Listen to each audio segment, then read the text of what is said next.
Huenda wewe unayenisikia, wewe unaitazama video hii, umetoka kupitia changamoto au upo katika changamoto fulani ambayo inasumbua maisha yako, inayumbisha uchumi wako, inayumbisha kazi yako, inayumbisha ndoa yako. Huenda pia unaelekea kwenye changamoto. Sasa ni mambo gani ufanye unapokutana na changamoto?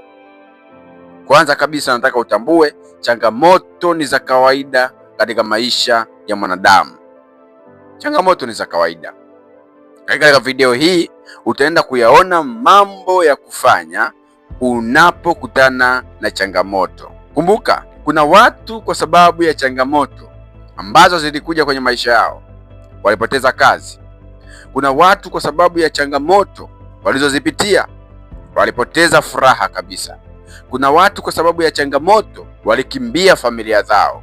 Lakini leo utaenda kuangalia mambo ya kufanya unapokutana na changamoto. Na kumbuka, nimekwambia changamoto ni za kawaida kwenye maisha ya mwanadamu, na nikaongea kwamba pengine unapitia changamoto kwa sasa hivi au upo katika changamoto na pengine unaelekea kwenye changamoto.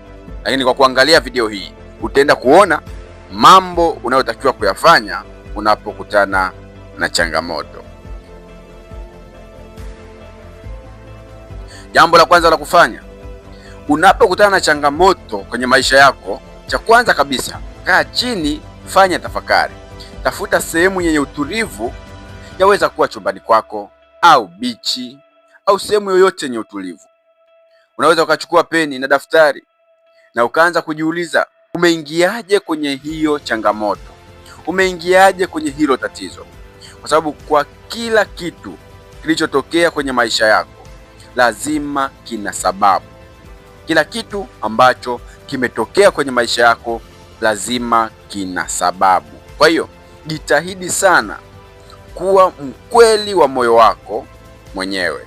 Unaweza kunidanganya mimi, lakini huwezi kudanganya moyo wako mwenyewe. Kwa hiyo jitahidi, tafuta sababu ambayo imepelekea hali ya changamoto unayoipitia. Moyo wako unatambua ni mahali gani, ni sehemu hipi ambayo uliteleza au ulikosea na ukaruhusu changamoto itokee kwenye maisha yako. Kupata changamoto sio kufeli katika maisha. Nimesema mwanzo kwamba changamoto ni za kawaida kwenye maisha ya mwanadamu. Changamoto zinatukuza, changamoto zinatuinua, changamoto zinatupa ukomavu wa akili. Kwa hiyo changamoto ni za kawaida, lakini wengine kwa sababu ya changamoto wamepotea kabisa kwenye field zao. Wengine kwa sababu ya changamoto wamepotea kabisa kwenye huduma zao. Kwa hiyo haya ni mambo ya kufanya unapokutana na changamoto. Jambo la kwanza nimesema, kaa chini, fanya tafakari. Tafuta ni nini ambacho kimesababisha wewe kuingia kwenye changamoto ambayo unaipitia.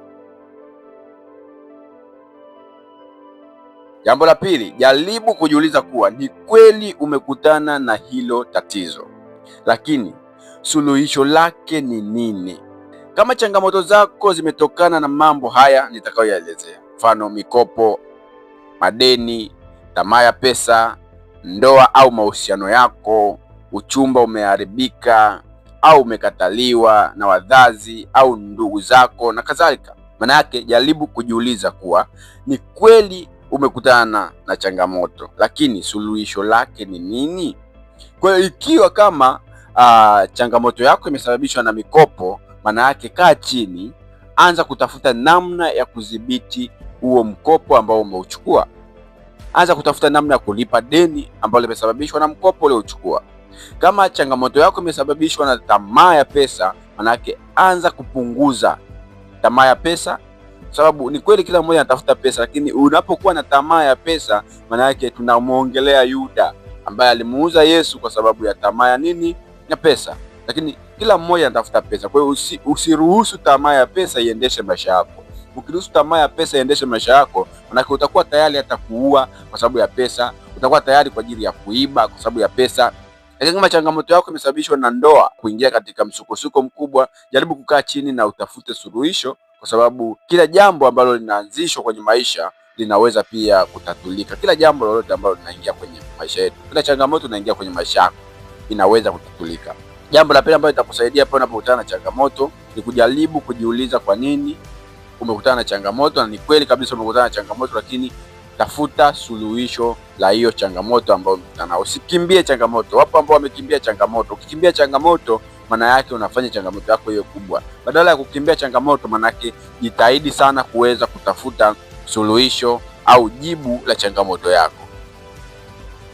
Jambo la tatu la kufanya unapokutana na changamoto, epuka sana kuishi maisha ya maigizo. Hapa ndipo watu wengi sana wameendelea kuzama ndani ya changamoto.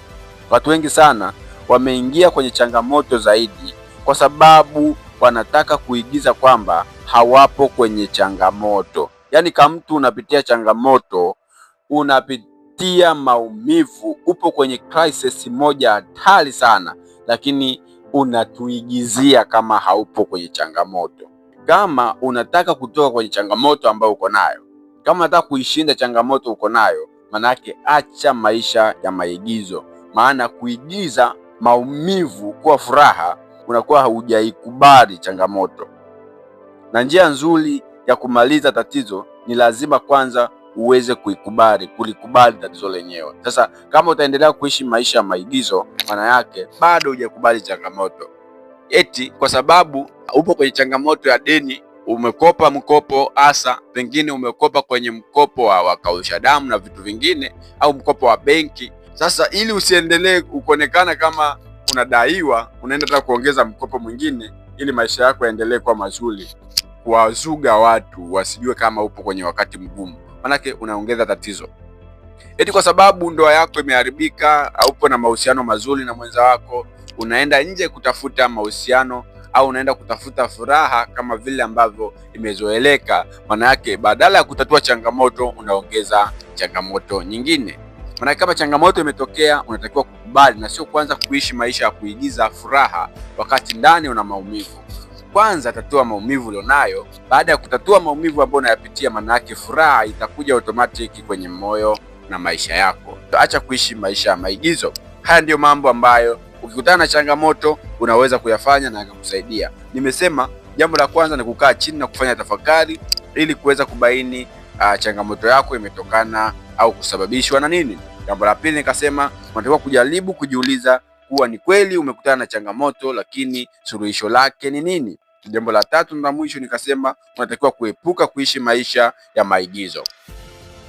Je, wewe ambaye unanisikiliza na unatazama video hii, ni jambo gani ambalo huwa unafanya na linakusaidia pale unapokutana na changamoto? Unaweza kushare nasi kwenye comment hapa chini ya hii video, na wengine pia wakapata experience ya kujifunza kitu kutoka kwako.